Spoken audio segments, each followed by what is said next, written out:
host of How America Works here in Fox Business. And Mike, it's so good to see you, although I've got some data for you that is really troubling. We want to talk about this. 7 million men in America aged 25 to 54 dropping out of the labor force. And you've talked about why that's the case. Number one, it's just a problem, period. But number two, it looks like it's linked to handouts, keeping them on the sidelines. Talk about what you're seeing here. Look, reasonable people can disagree over why it's happening, but you can't disagree with the fact that it's never happened before, not in peacetime. So 7.2 million able-bodied men between 25 and 54. The story isn't that they're not working. The story is that they're affirmatively not looking for work. They're out, right? So the question becomes, well, what does that mean for the economy overall? And because I'm not an economist, I can't tell you. But I can say that our national identity is defined by a lot of different things. And our willingness to work and our enthusiasm for work is tied up in that, both macro and micro. You know, it means it's a really important part of an individual's identity and an even more critical part of our national ethos. Is it not actively looking for work, or is it when we are working, we're also less productive? How are you thinking about some of the productivities and the willingness to engage in the labor market? Look, I think that if you have a choice and you choose not to work and you are able to take care of yourself as a result, well, it's none of my business, right? I mean, that's freedom, and no one has a gun to your head. If we are enabling, on the other hand, a choice, if we've got our thumb on the scale and we're allowing a thing to happen that we really don't want to happen, well, then, yeah, you might want to be a little more introspective about cause and effect and so forth and so on.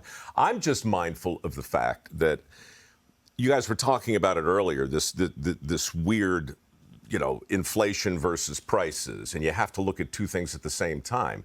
Well, we have to look at like 10 things at the same time, right? We can't just look at the unemployment rate and have a parade because it's low. We have to look at the fact that the workforce participation rate is off the charts, crazy bad, right? And so, I said it earlier this morning on on Fox and Friends. It's like the economy's an elephant, and if you hang on to the tusk and only talk about the ivory in it, then you kind of miss the trunk and the tail and the legs and a whole bunch of other stuff. Really important stuff. 7.2 million people affirmatively checking out. Wow. It matters. Substantial. Yeah. And it's funny because this is the government not letting individuals fail. And I think back to the financial crisis when we were talking about the banks being too big to fail, right? And people were outraged at the notion that there would be some sort of a bailout. A bailout, by the way, that the banks ended up paying back with interest. But there was outrage about it. And there's no outrage about this. And you read about what these people are doing when they're at home. They're watching TV and they're playing video games, Mike. That's the disturbing thing, and Nick Eberstadt dives into this deeply. Lots and lots and lots of research, and you're right. The average person we're describing in this cohort spends over 2,000 hours a year on a screen, right? So that's different too.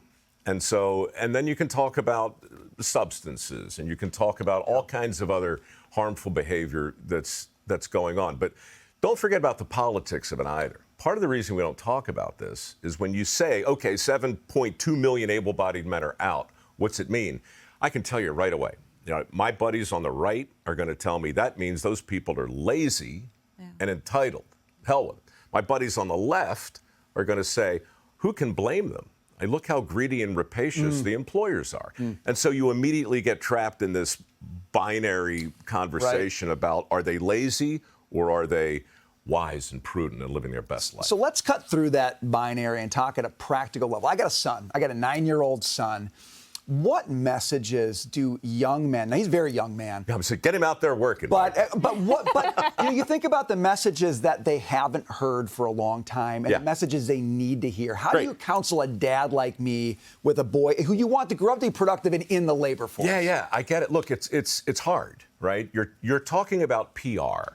You're talking about stigmas, stereotypes, myths, and misperceptions that surround our current definition of what a good job is. And that's lopsided right now. I host Dirty Jobs has been on the air 20 years. How America Works is on the air right now, right? And so these shows matter to me mostly because optically they give your kid a look Right. at hundreds of careers that typically don't get a lot of love and a lot of glamour. Now, we've got plenty of other shows that do the same thing for more aspirational type jobs. But look, I run a foundation called MicroWorks. We award work ethic scholarships. I would get your kid in front of opportunities like that, not to steer him, but just to make sure that all the options are on the table. Final point. When we took shop class out of high school, we really screwed the pooch. Yeah. Right? Because, again, Teaching all people those trades. visuals are gone. Yeah. You know, you can't, it doesn't mean everybody has to take shop, but at least there was a time where a kid could look around and see, okay, look at what's available, no more. When I remember being a young man in high school, and that option just wasn't praised. You know, the kids who were going to go to college, they got the awards program, they got the scholarships.